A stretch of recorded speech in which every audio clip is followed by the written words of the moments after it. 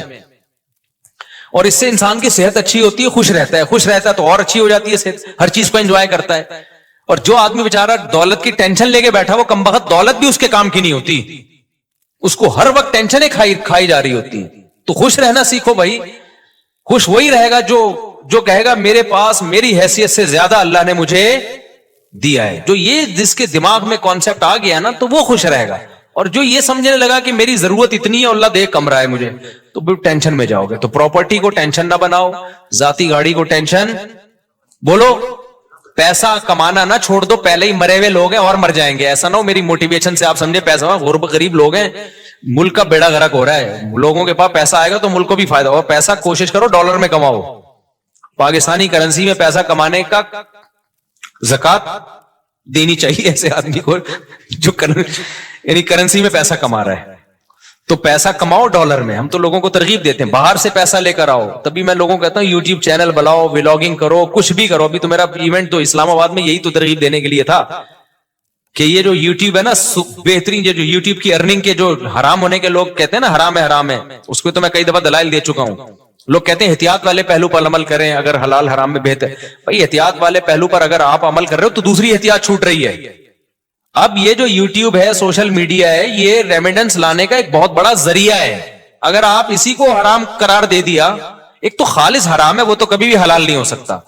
لیکن اگر گنجائش کا پہلو نکل رہا ہے تو لوگوں کو دینا چاہیے, اس لیے کہ ریمیڈنس جتنا زیادہ ملک میں ابھی آئے گا وہ یوٹیوب فیس بک کے ذریعے آئے گا. جتنا اس کے ذریعے آ رہا ہے کسی اور ذریعے سے نہیں آ رہا. اس سے آپ کا ملک تھوڑا سا تو اسٹیبل ہوگا نا, آپ کا کنٹری. اس پہ لوگ ہمیں کہتے ہیں اصل میں اپنے چینل ہے نا, اس لیے یوٹیوب کی ارننگ حلال ہے. جب ہمارا چینل نہیں تھا تب ہم نے یوٹیوب کی ارننگ کو حلال ہونے کا فتویٰ دیا تھا 2014 میں. اس وقت ہمیں پتہ ہی نہیں تھا یوٹیوب چینل ہوتا کیا ہے. پتا تو اب بھی نہیں ہے, کیونکہ ابھی بھی ہمارا چینل کسی اور نے بنایا ہے. لیکن اس وقت تو پتہ ہی نہیں تھا کہ اس میں کوئی سورس آف انکم بھی ہے, کچھ بھی نہیں پتا تھا اس بارے میں. تو اس وقت ہم نے جائز ہونے کا فتویٰ اسی وجہ سے دیا تھا کہ بھائی اس میں دونوں پہلو نکل رہے ہیں, لیکن جائز ہونے والے پہلو کو ترجیح دی جائے گی. کیونکہ اصل جو یوٹیوب سے آپ کو ارننگ ملتی ہے وہ پروڈکٹ کو پروموٹ کرنے کی ملتی ہے. اس میں جو لڑکیاں آ رہی ہیں وہ ایک اضافی چیز ہے, پیسے اس کے نہیں مل رہے. جیسے موبائل کی دکان پہ آپ لڑکی کو بٹھا دو تو بٹھانا غلط کام ہے. آپ نے اگر خود بٹھایا ہو, کسی اور نے بٹھایا تو وہ آپ کو گونا بھی نہیں ملے گا اس کا. تو یوٹیوب ہمارے مشورے سے تھوڑی لا رہا ہوتا ہے وہ اشتہار میں لڑکیوں کو. تو آپ نے اگر موبائل کی دکان پہ لڑکی بٹھا دی ہے تو لڑکی بٹھانا غلط عمل ہے, لیکن اس سے آپ کی ارننگ تھوڑی حرام ہو جائے گی, کیونکہ لڑکی دیکھنے کے پیسے تھوڑی لوگ دے رہے ہیں نا. آپ کو نہیں یاری سمجھ میں میرا خیال ہے. اب دیکھو آج کل لوگ کیا بڑی غیر اخلاقی حرکت کر رہے ہیں کہ ان کی دکان چل نہیں رہی ہوتی تو کسی حسینہ کو لا کے بٹھا دیتے ہیں موبائل شاپ پہ. آپ کو پتا ہے قوم ٹھرکی ہے, شادی ہماری تو کرتی نہیں ہے, تو کہیں سے بھی ان کو اسمیل آ جائے نا کسی لڑکی کی تو وہاں پہنچ جاتے ہیں. وہاں بیٹھ داڑھی مونچھوں والا عجیب سا بغلیں بال بڑے ہوئے اس کے وہ بیٹھا ہوا ہے وہاں پہ, اور ایک میں کوئی حسینہ بیٹھی ہوئی ہے موبائل بیچ رہی ہے. تو کراؤڈ کدھر, ٹھرکیوں کا کراؤڈ کدھر جاتا ہے؟ کہتے ہیں چلو موبائل ملا نہ ملا اس بہانے کسی انٹی سے بات کا موقع مل جائے گا تو وہاں چلے جاتے ہیں, موبائل بھی اس بہانے بک جاتا ہے. تو یہ غیر اخلاقی حرکت ہے نا. لیکن کوئی مفتی یہ نہیں کہے گا کہ وہ جو موبائل فروخت ہوا ہے اس کی ارننگ حرام ہو گئی ہے, اس لیے کہ ارننگ اس لڑکی سے بات چیت یا بد نظری کی نہیں ہے, اس کو جو پیسے مل رہے ہیں وہ اس موبائل کے عوض میں پیسے مل رہے ہیں. تو یہ عمل غلط ہے کہ آپ لوگوں کو غلط طریقے سے کھینچ کے لا رہے ہو, لیکن اس سے ارننگ حرام نہیں ہوگی. اور یہ بھی عمل جب غلط ہے جب آپ نے کیا ہو. تو یوٹیوب پہ جو مونیٹائزیشن کے بعد آپ کو پیسے ملتے ہیں وہ کمپنیوں کی پروڈکٹ کو پروموٹ کرنے کے پیسے ملتے ہیں. وہ پروموٹ کرنے کے لیے لڑکیوں کو بھی بیچ میں گھسیڑ دیتے ہیں وہ, تو یہ غلط کر رہے ہیں. لیکن یہ آپ غلط نہیں کر رہے, یہ کون غلط کر رہا ہے؟ یہ گوگل غلط کر رہا ہے. تو گوگل ہمارے پاس ہوتا تو ہم نہیں کرنے دیتے اس کو. تو یہ آپ کے اختیار میں تھوڑی ہے. اس کی مثال ہے, آپ نے کرائے پہ کسی کو دکان دے دی موبائل بیچنے کے لیے, آپ نے کہا بھائی مجھے اتنا رینٹ چاہیے, اس نے لڑکی لے جا کے بٹھا دی. لوگ کہیں گے آپ کی دکان میں لڑکیاں بیٹھی ہوئی, آپ کہیں گے بھائی یہ میرے اختیار میں نہیں ہے, یہ میں نے کسی کو رینٹ پہ دی بھی ہے, اور میں نے شراب کی دکان نہیں کھولی, اس پہ شراب بیچنے کی اجازت نہیں ہے. اب وہ بیٹھا ہے, یہ اس کو سمجھاؤ, تبلیغ میں سیر روزہ لگواؤ اس کا, تاکہ وہ یہ کام نہ کرے. تو یہاں بھی ایسا ہی ہو رہا ہے. اس لیے مفتی کا کام ہوتا ہے, جو مفتیان کرام ہوتے ہیں, ہر پہلو سے فتویٰ دو. ہمارے پاس 2013-14 میں یہ یوٹیوب کی مونیٹائزیشن کے سوالات آئے تھے, اس وقت علماء کا پینل بیٹھا تھا پوری ڈیٹیل کے. اس وقت ہمارا کوئی چینل نہیں تھا, نہ ہمارا ارادہ تھا, اور 2-3 سال کے بعد بھی لوگوں نے بتایا کہ چینل آپ مونیٹائز کر لیں. میں نے کہا چھوڑو یار, ہمیں کیا پیسہ کمانا ہے یوٹیوب, وہی ہمارے تو پراٹھے پورے ہو رہے ہیں. تو پھر بھی نہیں کیا ہم نے مونیٹائز. لوگ کما رہے تھے, ہم نے کمانے دیا ان کو. اس کے بعد پھر یہ جو ایڈمن ہے ہمارے یو ایس اے میں, احمد طالب, انہوں نے 18 میں چینل بنایا, انہوں نے خود یہ مونیٹائزیشن کی ہے. مجھے تو مونیٹائزیشن کا لفظ ہی کئی دنوں کے بعد جا کے یاد ہوا تھا کہ یہ کیا ہوتا ہے. پھر پیسہ بھی انہی کے پاس جاتا ہے. انہوں نے کہا ہم نے وہ لوگ رکھنے, امپلائیز رکھنے چینل کو گرو کرنے کے لیے. تو اگر پھر بھی میں نے بھی بنایا ہو تو اس میں یہ الزام کہ چونکہ اپنے چینل مونیٹائز ہوئے ہوئے, اس چکر میں انہوں نے مفتیوں نے حلال ہونے کا فتویٰ دیا, تو یہ بدگمانی ہے. یعنی مولویوں کو کسی حال میں جو, اگر ہم حرام ہونے کا فتویٰ دیتے ہیں نا, تو پتہ ہے لوگ کیا کہتے ہیں, اب یہ ان کو تو کیا, ان کے تو چارج, ان کے تو نکاح پڑھا کے پیسے آ رہے ہیں نا, ان کے تو ہدیے نذرانے مل رہے ہیں, قوم جائے بھاڑ میں, ان کو بس حلال حرام کی. تو لوگ یہ باتیں کرتے ہیں. حلال ہونے کا فتویٰ دیا, اصل میں اپنے چینل کھل گئے ہیں نا ان لوگوں کے, اس لیے یہ کر رہے ہیں. تو وہی ہے ملامتی فرقہ ہے مولوی تو کسی حال میں. اور کچھ مولوی ایسے ہوتے بھی ہیں, 2 نمبر بھی ہوتے ہیں, لیکن ہمارے ہاں جو فتویٰ دیا گیا ہے وہ اس کسی لالچ کی بیس پہ نہیں دیا گیا.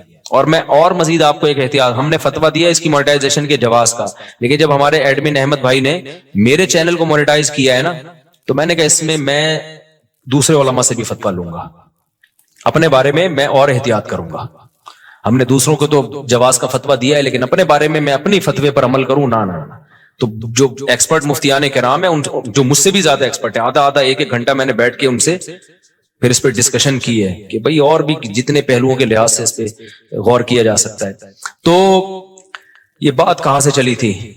تو یہ مجھ سے پوچھ رہے ہیں کہ پیسہ کمانے کا طریقہ. تو میرے پاس تو ایک ہی طریقہ ہے, شادیاں کرو, بچے اسپیڈ سے پیدا کرو, جب ضرورت بڑھے گی تو رزق کے دروازے بھی بڑھ جائیں گے. لیکن ایسا ہے نہیں, بچے بھی اسپیڈ سے پیدا کرو, رزق کمانے کی کوشش بھی کرو. آپشنل ہمارے ساتھ ایسا ہو گیا کہ ہم نے رزق کو لات ماری, پھر بھی رزق آ گیا. لیکن اللہ کا قانون یہ نہیں ہے. قانون اللہ کا یہ ہے کہ آپ کو شادی بھی کرنی ہے اور کمانے کی فکر بھی.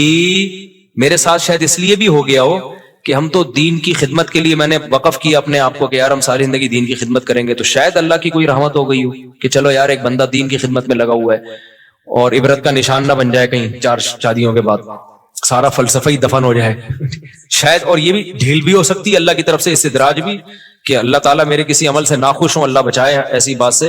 لیکن بہرحال اللہ کہ ٹھیک ہے ابھی کھا لے بیٹا, تجھے پکڑوں گا میں, اللہ بچا کے. یہ بھی ڈر لگتا ہے ہمیں تو یہ بہت سارے ہو سکتے ہیں. لیکن جو شریعت کا اصول, قاعدہ اور ضابطہ ہے کہ جیسے نماز پڑھنا فرض ہے, رزق حلال کمانا اور اس کی کوشش کرنا بھی اسی طریقے سے فرض ہے.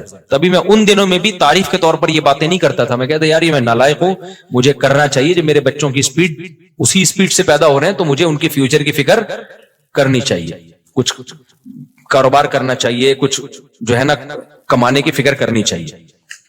تو یہ فکر کرنا فرض ہے. ایسے توکل جائز نہیں ہے کہ ہاتھ پہ ہاتھ رکھ کے بیٹھے رہو کہ چیچو کے پراٹھے کا خرچہ پورا ہو رہا ہے. تو کل جب غربت آئی نا تو پھر بہت بڑی مصیبت کھڑی ہو جاتی ہے.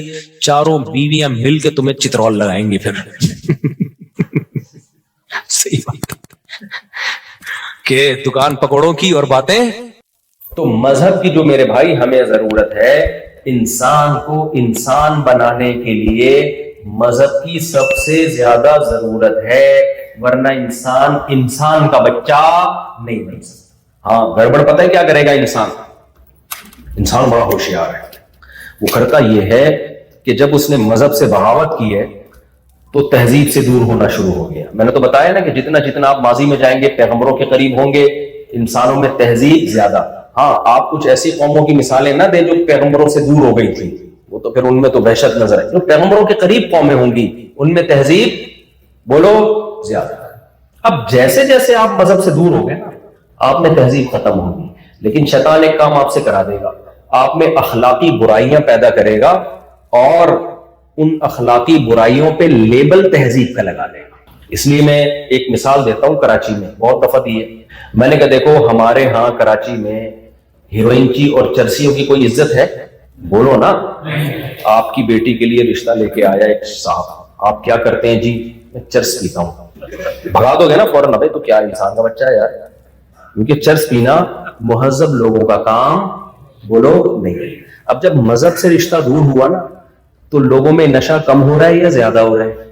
بولو نا یار۔ لوگ یہاں بھی بہت پریشان ہیں، ہمارا بچہ پینے لگا ہے۔ اچھا شراب بھی ایسی چیز ہے، بچی کے لیے وہ رشتہ لینے کے لیے آیا، کیا کرتے ہو؟ انکل یہ پیتا ہوں۔ آپ کم از کم پاکستان میں تو کوئی میرا خیال نہیں دے گا، بولے بھائی نکل یہاں سے۔ اب شراب بڑھ گئی، زنا، دیکھو انسانوں میں جانوروں میں فرق کیا ہے؟ جانور وداؤٹ میرج رہتے ہیں، انسان ہمیشہ سے شادی کر کے رہتے ہیں۔ جانوروں کا تو ایسے ہی رشتہ ہوتا ہے، فزیکل ریلیشن ہوتا ہے۔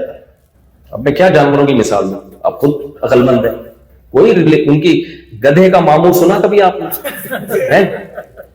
آپ کا نے گدھا پالا ہوا، یہ میرا گدھا ہے، یہ اس کا ماموں، یہ اس کی نانی، یہ اس کی دادی، یہ اس کی ساس، یہ اس کا سسر، یہ اس کی بہو، یہ اس کی بیٹی، یہ اس کی پوتی۔ نہ کیوں بھائی؟ نکاح نہیں ہے ان میں، شادی نہیں ہے۔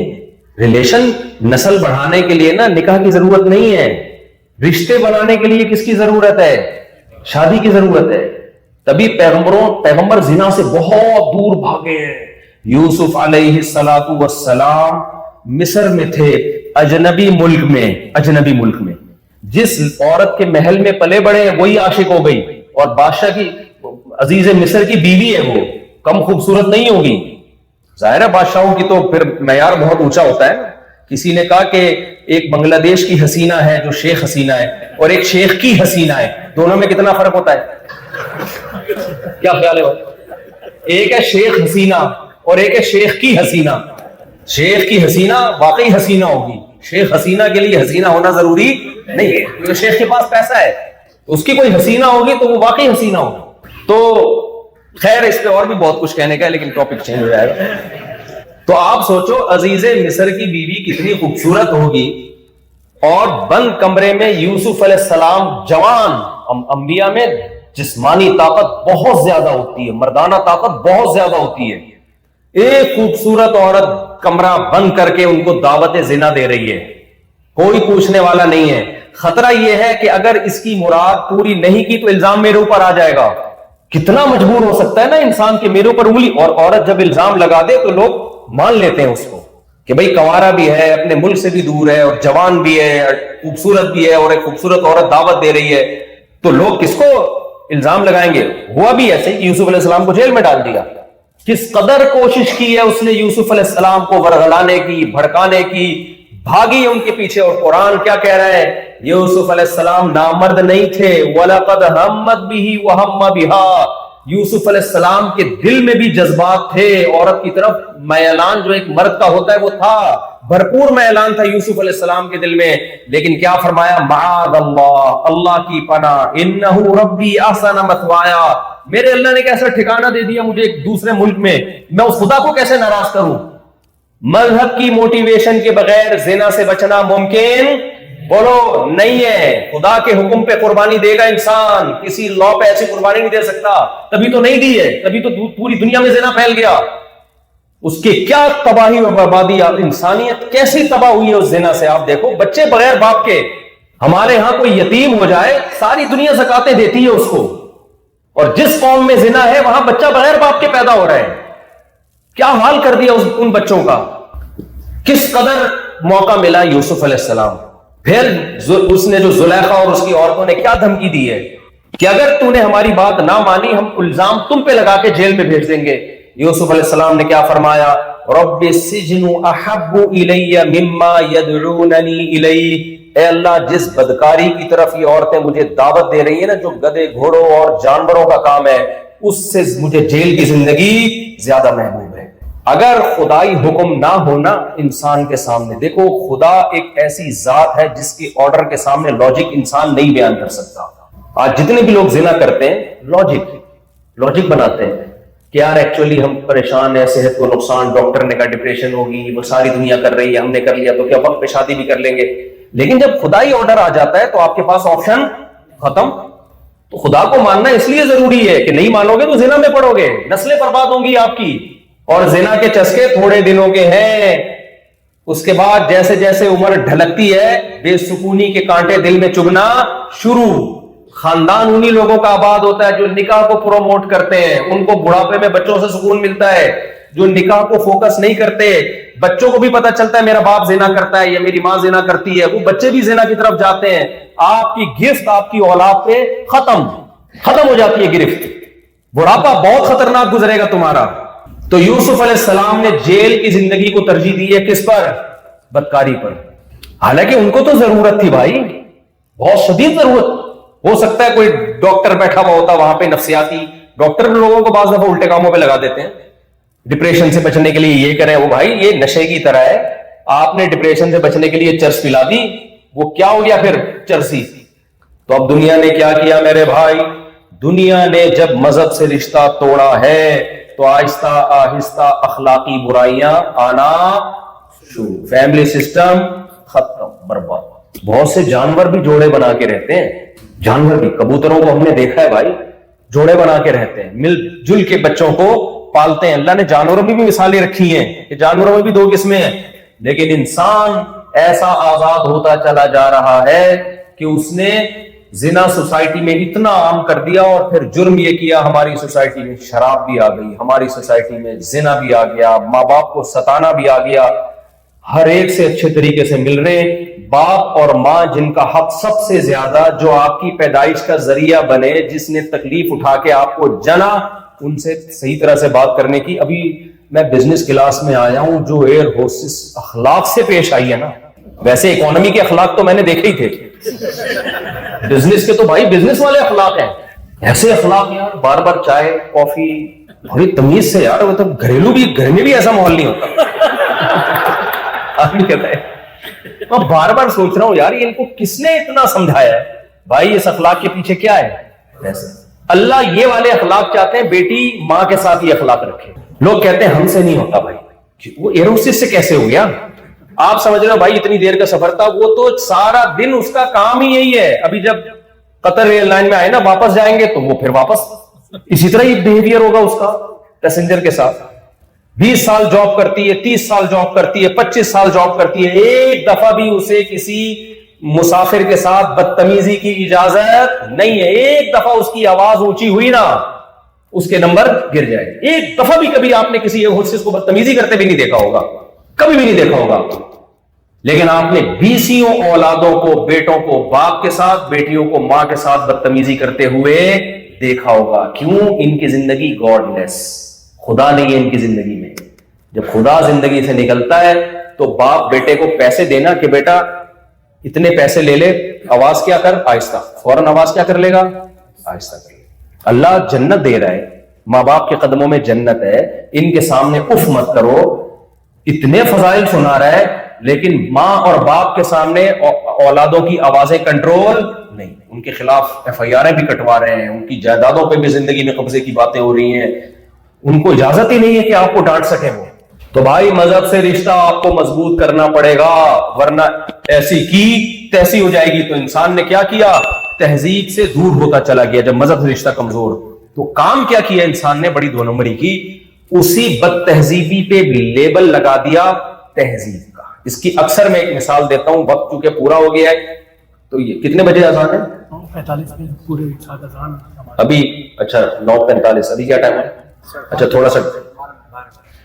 تو دیکھو میں وہ مثال دے رہا تھا, رشتہ کی مثالیں جلدی آسانی سمجھ میں آ جاتی ہیں. رشتہ لینے کے لیے آیا جی, کیا کرتے ہو؟ پیتا ہوں. ہے بھائی, کیا کرتے ہو؟ جی چرس پیتا ہوں, شراب پیتا ہوں. آپ بولو گے یہ تہذیب یافتہ ہے یا بد تہذیبہ؟ بد تہذیب, دفاع ہو یہاں سے.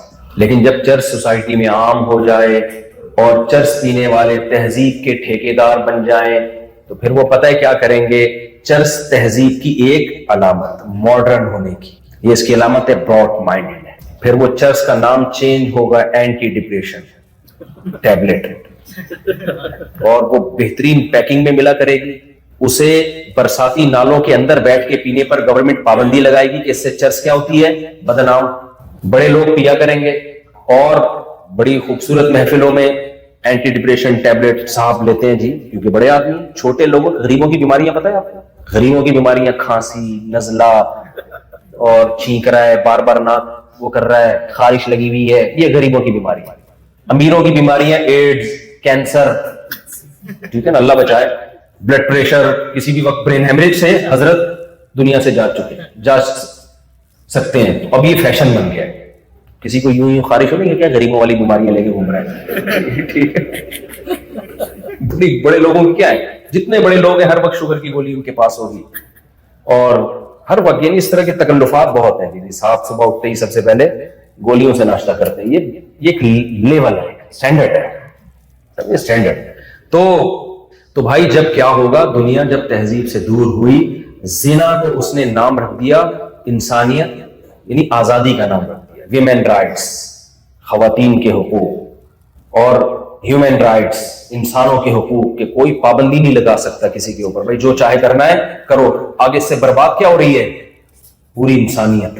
شراب لیگل ہو گئی. بھائی اتنی نہ پیو کہ ٹکر مار دو کسی کو, اتنی پیو کہ کوئی ایکسیڈنٹ نہ ہو. حالانکہ اس کو کنٹرول کرنا ممکن. آج بھی تہذیب یافتہ قوم میں جو حادثات ہوتے ہیں سب سے زیادہ شراب کی وجہ سے ہوتے ہیں. نہیں پابندی لگا سکتے, امپاسبل. کیوں بھائی؟ پیچھے خدائی قانون نہیں ہے.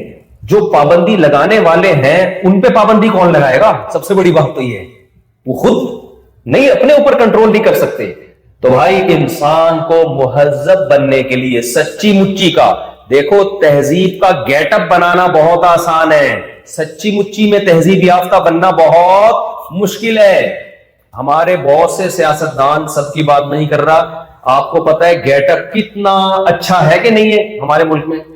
جب آپ جائیں گے ایسا زبردست اسٹائل, لیکن پوری اسٹیل ملیں کھا گئے, تو وہ مہذب ہو سکتے ہیں؟ میں تو یہاں تک لوگوں سے کہتا ہوں اسٹیل مل میں جو چیزیں اسٹیل مل سے تعلق نہیں تھا نا, جیسے اسٹیل کا کوئی چمچ ویسے ہی پڑا ہوا تھا وہاں پہ, وہ بھی کھا گیا. پوری اسٹیل مل جو ایک دفعہ ونس اپون اے ٹائم ہم نے لگائی تھی اپنے ملک کو ترقی, جو خواب دیکھ رہے تھے ہم, ایسے سیاستدان پاکستان میں آئے ہیں, حکومت میں آئے ہیں, ایسی اسٹیل مل میں اسٹیلیں چوری کی انہوں نے کہ جو جس اسٹیل کا اسٹیل مل سے تعلق نہیں تھا نا, جو اسٹیل کے چمچ ملے ان کو, اسٹیل کے کپ ملے, وہ بھی پی گئے وہ. لیکن دیکھنے میں گیٹ اپ اچھا ہے یا نہیں ہے؟ کیا خیال ہے بھائی؟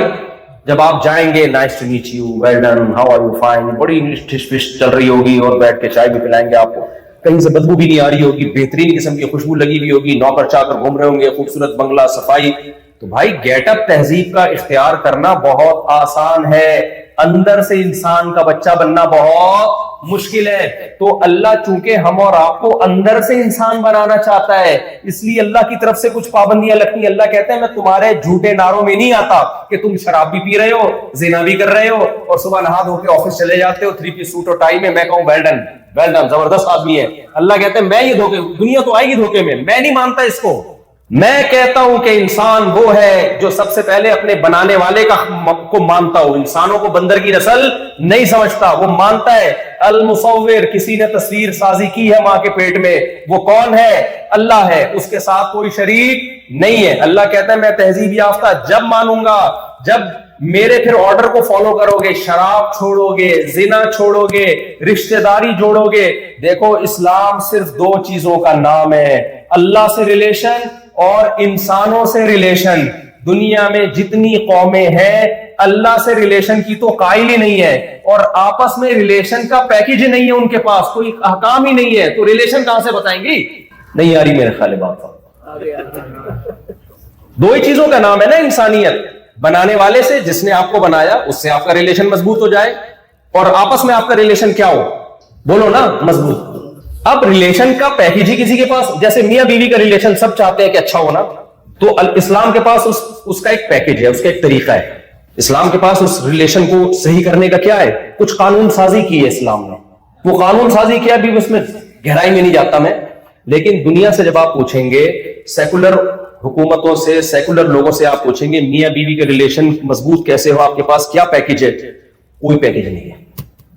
کہتے ہیں اس کی اپنی زندگی ہے، اس کی اپنی زندگی، دونوں ایک دوسرے پہ کوئی آرڈر نہیں چلا سکتے، دونوں پر ایک دوسرے کے سرے سے دھیلے کے بھی رائٹ، بولو نہیں، میوچل انڈرسٹینڈنگ سے اگر وہ رہنا چاہیں تو it is nice, very love peace, بس یہ جملے۔ ابھی ہم لوگ صبح جا رہے تھے، گورا ہمیں ملا، ہم نے کہا کوئی نصیحت پاکر بلاگ میں، اس نے کہا لو اور پیس کو پروموٹ کریں، بات اچھی ہے بالکل، لو اور پیس کا آپ کے پاس پیکج کیا ہے؟ اسلام کے پاس پیکج ہے بھائی، پوری ڈیٹیل ہے اسلام کے پاس۔ اسلام نے بتایا کہ دیکھو انسانیت جس کے ساتھ تمہارا اٹھنا بیٹھنا ہے نا، دیکھو میں آسان مثال سے سمجھاتا ہوں۔ ایک کمپنی میں آپ گئے تو کمپنی میں جو کمپنی کا مالک تھا اس نے کہا یہاں جتنے لوگ ہیں سب تمیز سے رہیں گے، سب محبت سے رہیں گے اور ایک دوسرے کے حقوق ادا کریں گے تاکہ محبت رہے۔ تو ان لوگوں نے پوچھا حقوق کیا ہے، تو واقعی سچی مچی کی کمپنی ہوگی تو وہ کہے گی یہ باس ہے، تم نے اس کا آرڈر ماننا ہے، یہ چائے والا ہے، یہ چوکیدار ہے، یہ وہاں بیٹھے گا، ایسا نہ ہو یہ باس کی سیٹ پہ آگے بیٹھ جائے، کیا خیال ہے؟ یا باس کو چوکیدار کی جگہ بٹھا دو، یہ چائے والا ہے، یہ چائے بنا کے لائے گا، یہ پوچھے والا ہے، یہ بھنگی ہے، یہ واش روم صاف کرے گا، یہ جو ہے وہ انجینئر ہے، یہ فلانا ہے، یہ ڈمکانا ہے، یہ الیکٹریشین ہے، جب بھی پنکھا خراب ہوگا اس کو، پورا ایک پیکج ہے نا کہ کس کی ذمہ کیا کیا ذمہ داریاں ہیں۔ اب آپ ایک ایسی کمپنی تھی، آپ نے کہا بھائی ہم میں سے کس کے ذمے ایک دوسرے کے کیا حقوق ہے، کسی کے ذمے کمپنی میں کسی کے بھی کوئی حقوق نہیں ہے، سب نے ایک دوسرے کے حقوق کا خیال کرنا ہے۔ اور بھائی حقوق ہے کیا؟ کسی کو ڈانٹنا نہیں ہے، کسی کو مارنا نہیں ہے، سب سے nice to meet you, thank you, how are you, fine, یہ جملے سب نے۔ کمپنی چلے گی 4 دن، بولو نا کیا ہو گیا، بولو بھائی یہ تو سب کے حقوق پامال ہو رہے ہیں یہاں پہ، جو پاور میں ہوگا وہ حقوق لے جائے گا۔ اسلام کے پاس اللہ سے ریلیشن کا بھی پیکج اور انسانوں کے آپس میں ریلیشن کا بھی ایک بہترین پیکج ہے۔ ہم جب دوسرے مذاہب سے پوچھتے ہیں اللہ سے ہمارا ریلیشن کیا ہونا چاہیے، کسی کے پاس کوئی جواب نہیں ہے۔ اسلام کے پاس جواب ہے 5 ٹائم باوضو ہو کے مسجد میں حاضری دینی ہے، باجماعت نماز پڑھنی ہے، زندگی میں ایک دفعہ اللہ کے گھر کا طواف کرنا ہے، کیسے کرنا ہے، کن کپڑوں میں کرنا ہے، کیسے، کہاں سے احرام باندھنا ہے، کہاں سے لبیک شروع ہوگا، کیا غلطی کی تو کیا سزا ملے گی، دم واجب ہوگا، حج کی 3 قسمیں، حج تمتع، حج قران، حج افراد، پوری ڈیٹیل ملے گی۔ صرف ایک حج پہ ہی پوری کتابیں مل جائیں گی آپ کو۔ عرفات میں کیسے قیام کرنا ہے، طواف زیارت کیا ہوتا ہے، طواف وداع کیا ہوتا ہے، ساری چیزیں ملیں گی۔ اللہ سے کیسے رمضان میں روزے رکھنے ہیں، زکات دینی ہے سال میں ایک دفعہ، ہر چیز کی آپ کو ڈیٹیل ملے گی۔ شراب سے بچنا ہے، زنا سے بچنا ہے، یہ سب کس کے ریلیشن مضبوط کیا جا رہا ہے بھائی؟ کچھ اس کے لیے کرو گے تو وہ تمہارے لیے کچھ ہوگا نا۔ ایسا ریلیشن کے کیا کرنا ہے، او مائی گاڈ، بس اس کے علاوہ کوئی جملہ ہی نہیں آپ کے پاس۔ غیر مسلم کے پاس اللہ کو خوش کرنے کے لیے سوائے او مائی گاڈ، جب حیران ہوتا ہے ایتھیسٹ او مائی گاڈ نہیں کہتا، اور جو خدا کو مانتا ہے وہ کیا کہہ دیتا ہے، او مائی گاڈ۔ جب کوئی طوفان آتا ہے تو جو اللہ کو، خدا کو مانتے ہیں وہ کہتے ہیں خدا غصے میں، جو خدا کو نہیں مانتے وہ کہتے ہیں نیچر از اینگری، نیچر کیا ہے، بہت غصے میں۔ بس اتنا، اس سے کیا، اس تکلف کی کیا ضرورت ہے بھائی؟ اسلام ہے جو آپ کو خدا سے ریلیشن بتاتا ہے کیا کرنا ہے۔ اذان، اللہ اکبر اللہ اکبر، یہ اللہ سے ریلیشن، اللہ خوش ہوتا ہے۔ اللہ کا دشمن شیطان اذان سن کے بھاگ جاتا ہے۔ پھر مخلوق کا آپس میں ریلیشن، یہ پیکج کس کے پاس ہے؟ ایسے نہیں خامخواہ کا ہیومن رائٹس، ویمن رائٹس، نہ نہ نہ، اللہ نے ویمن رائٹس ایسے پیارے بیان کیے ہیں۔ اللہ نے کہا دیکھو یہ جو ویمن ہے نا، یہ تمہاری ماں ہے تو اس کے الگ رائٹس، یہ تمہاری بہن ہے تو اس کے، آپ پلیز بول لیں کیونکہ میرے بھی کچھ رائٹس ہیں، یہ تمہاری بہن ہے تو اس کے الگ رائٹس، تمہاری بیٹی ہے تو اس کے الگ رائٹس، دادی نانی ہے اس کے الگ رائٹس، بیوی ہے اس کے الگ رائٹس۔ مردوں کے بھی حقوق ہیں، یک طرفہ معاملہ نہیں ہے، عورت کو حقوق دیے، تمہارا ہسبینڈ ہے اتفاق سے اس کے بھی کچھ حقوق، دل تو نہیں چاہ رہا کہ ہوں لیکن بہرحال ہیں۔ اس خاتون کا دل چاہتا ہے میاں کے حقوق پر بیان ہو، لیکن اللہ نے بتا دیا بھائی کچھ بیچارے اس فضول سے آدمی کے بھی کچھ حقوق ہیں۔ وہ کتنا خواتین کا خیال کرتا ہوں، جب خواتین کی بات آئی تو کوئی ایسا لفظ میں نے استعمال کیا مردوں کی بات آ رہی ہے, اس فضول آدمی کے بھی کچھ حقوق. مسجد نہ ہوتی تو اور آگے جاتا میں. مسجد کا تقدس ہے, وہ گالیاں میں دے نہیں پا رہا ہوں. تو بھائی جب تک وہ حقوق آپ کو پتا نہیں ہوں گے, آپس کا ریلیشن مضبوط نہیں ہوگا. ریلیشن مضبوط نہیں ہوگا. تو اسلام ہے جو آپ کو خدا سے ریلیشن بھی سکھاتا ہے اور مخلوق کے آپس کے ریلیشن بھی بتاتا ہے. اور کام اسلام نے بڑا خاندانی کیا. اسلام نے کہا لیس الواصل بالمکافات. جب اسلام رشتہ داری جوڑنے کا, اچھا اسلام نے یہ بھی کہا رشتہ داروں کے ساتھ الگ معاملہ, جو رشتہ دار نہیں ہے ان کے ساتھ معاملہ الگ. وَأُولُو الْأَرْحَامِ بَعْضُهُمْ أَوْلَى بِبَعْضٍ فِي كِتَابِ اللَّهِ. اگر تمہارا کسی سے بلڈ ریلیشن ہے تو اس کا حق دوسرے سے زیادہ ہے. بھائی کا حق دوست سے زیادہ ہے. بھائی پہ خرچ کرو گے دگنا ثواب, دوست پہ خرچ کرو گے 1 گنا ثواب ملے گا, کیونکہ اس کا آپ کا خونی رشتہ ہے. تو رشتوں کو ویلیو دی اسلام نے. یہ سارا پیکج, اس پہ تو کئی گھنٹے بیان ہو سکتا ہے کہ پوری اس کی ڈیٹیل اسلام نے بتائی ہے. یہ پیکج میرے بھائی مذہب کے علاوہ آپ کو کہیں بھی نہیں ملے گا. تو آپ نے مذہب کو اپنے اور اپنے بچوں کی زندگی سے اگر نکال دیا تو یہ سارے پیکج کی ایسی کی تیس. پھر یہی ہوگا آپ کی بیٹی جب 18 سال کی ہوگی. ابھی کسی نے مجھے بتایا, کسی امریکن کے بارے میں, اس نے اپنی بچی کو, اس کا بیٹا بیٹھا ہوا تھا اس کے ساتھ, تو فون آیا, گرل فرینڈ کے پاس چلا گیا. اس نے, گورے نے ڈانٹا اپنے بیٹے کو کہ 10 بجے کے بعد تمہیں گرل فرینڈ سے بات کرنے کی اجازت نہیں ہے. لگ رہا ہے مجھے توہین نمک لگا ہوا ہوگا اس انگریز کا, اتنا نیک کہ 10 بجے کے بعد, یعنی 10 بجے تک تو ہے اجازت, 10 بجے کے بعد تمہیں گرل فرینڈ. بہت نیک والا انگریز ہے یہ, حقیقت ہے, میں کسی کا مذاق نہیں اڑا رہا. 10 بجے تک تو ٹھیک ہے بھائی, اتنی بھی ہم فنڈامنٹلسٹ نہیں ہیں. 10 بجے کے بعد تمہیں, یہ بھی اس گورے کی بات ہو رہی ہے جو جن کا فیملی سسٹم کچھ مضبوط ہے. تو تم چاہتے ہو کہ تم بھی اتنے نیک بن جاؤ. کل آپ اپنے بچے کو کہہ رہے ہو کہ بیٹا یا بیٹی 10 بجے کے بعد آپ کو بالکل بھی اجازت نہیں ہے کہ وسیم سے آپ بات کریں. میں 9 بجے سے دیکھ رہا ہوں, یا خاتون کہ اپنی بیٹی کو میں 9 بجے سے دیکھ رہی ہوں, 1 گھنٹے سے تم اپنے بوائے فرینڈ سے بات کر رہے ہو, کائنڈلی 10 بجے کے بعد آپ کو پتہ نہیں اس کی اجازت. یہ ہو جائے گا اگر آپ نے مذہب سے رشتہ چھوڑ دیا. اولادیں برباد ہو جائیں گی. اپنی جانوں پہ ترس کھاؤ میرے بھائی. کیا کرو بھائی, ترس کھاؤ. تو چند کام کر لو, اس سے آپ کا مذہب سے رشتہ رہے گا, آپ بھی مزے کی زندگی گزارو گے, اولادیں بھی. اور یہ لوگ بھی آپ کو دیکھ کے, ہمارے پتہ ہے کیا اسلام میں اٹریکشن کیوں ختم ہو گئی ہے؟ اس لیے ختم ہو گئی ہے کہ ہم جس ملک میں رہتے ہیں ٹیکس چوری کرتے ہیں, ہم اس کنٹری سے ہم وفا نہیں کرتے. سمجھ رہے ہو؟ یہ لوگ دیکھتے ہیں گورے ماشاءاللہ نماز, روزہ, زکوٰۃ, فضائل اور زبردست. مثال کے طور پر میں یہاں کے بڑے زبردست بیانات کر رہا ہوں, اللہ کے حقوق, مخلوق کے حقوق, اور میں یہاں انلیگل رہنا شروع کر دوں, سلپ ہو جاؤں یہاں پہ, تو گورا میری تقریروں سے متاثر ہوگا. پھر کہا یار باتیں تو ماشاءاللہ ایسی خاندانی, 10 بجے کے بعد گرل فرینڈ اور 10 بجے سے پہلے گرل فرینڈ, پر اپنی حرکتیں دیکھو, ویزا دیا اور خود آ کے مارکیٹ سے شارٹ ہو گئے. تو جب بھی آپ کسی ملک میں قانون کو توڑیں گے, آپ کی ویلیو بھی 2 ٹکے کی نہیں رہے گی, اور آپ کے مذہب کی ویلیو بھی ان کی نظر میں 2 ٹکے کی نہیں رہے گی. اور یہ بات حدیث سے ثابت ہے. دیکھو نبی صلی اللہ علیہ وسلم نے جب اپنی نبوت پیش کی نا مشرکین مکہ کے سامنے, تو آپ کے سامنے 2 چیزیں تھیں, ایک آپ کا کیریکٹر اور دوسری آپ کی عبادت. آپ غار حرا میں عبادت کرتے تھے کہ نہیں کرتے تھے؟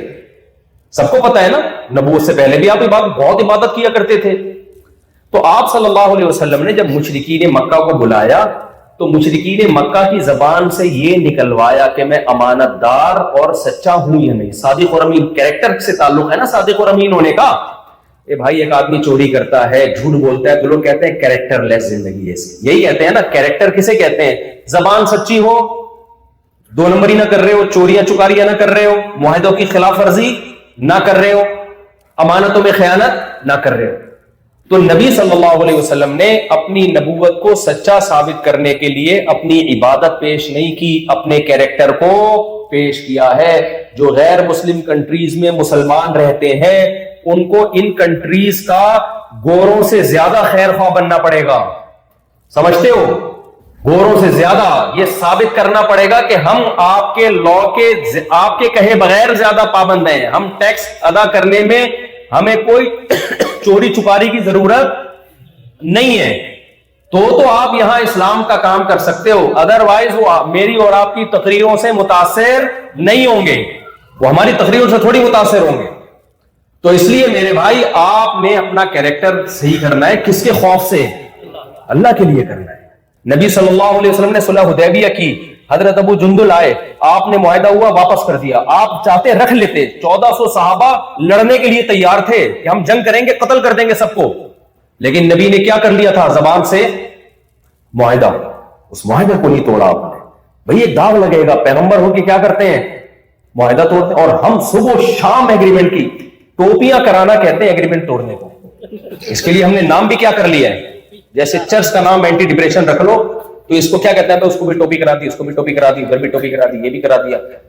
ٹوپی یار, کوئی اور کون ہے؟ ہر شخص دھوکہ دے رہا ہے. اچھا کیا کہہ رہے ہیں؟ چھوٹا سا مائک لے لیں, بریک لے لیں, بس میں بات کو ختم کر رہا ہوں. تو میرے بھائی آپ کو مذہب سے اپنا رشتہ کیا کرنا پڑے گا؟ مضبوط. تو اس کے لیے کچھ چیزیں ہیں. ابھی چونکہ نماز کا ٹائم ہو رہا ہے, عشاء کی نماز کے بعد سوال جواب کا سیشن ہوگا. آپ کے دل میں جو بھی سوال ہے بلا تکلف آپ لوگ پوچھ لیں. کچھ دیر میں بیٹھا رہوں گا. اس نے کہا کچھ الٹے سوال آ جائیں گے, میں نے کہا الٹے آئیں گے تو ہم نہیں جواب دیں گے اس کا. جو سیدھے سوال ہوں گے, جو واقعی سوال ہوں گے, ان کا ہم جواب دے دیں گے. اوٹ پٹانگ آپ لوگ کرتے بھی, امریکہ کے پڑھے لکھے لوگ ہیں آپ, تو امید ہے انشاءاللہ اچھے سوال پوچھیں گے آپ لوگ. اور پھر یہ بات بھی میں کمپلیٹ کر دوں گا نماز کے بعد. تھوڑی سی 5 منٹ کی بات رہ گئی ہے کہ آپ کو اپنے کلچر کو, اپنے مذہب کو بچانے کے لیے کیا کرنا ہے. پہلی بات تو سامنے آ گئی نا کہ ملک کی قوانین کو نہیں توڑنا, ملک سے کیا کرنی ہے؟ وفا کرنی ہے. لوگ یہاں گورنمنٹ کہے کہ مسلمان بہت اچھے شہری ہوتے ہیں, اوٹ پٹانگ حرکتیں نہیں کرتے. ایک کام تو یہ کرنا ہے, باقی بھی کچھ کام رہ گئے ہیں, جلدی میں عشاء کے بعد انشاءاللہ بتا دوں. اللہ عمل کی توفیق.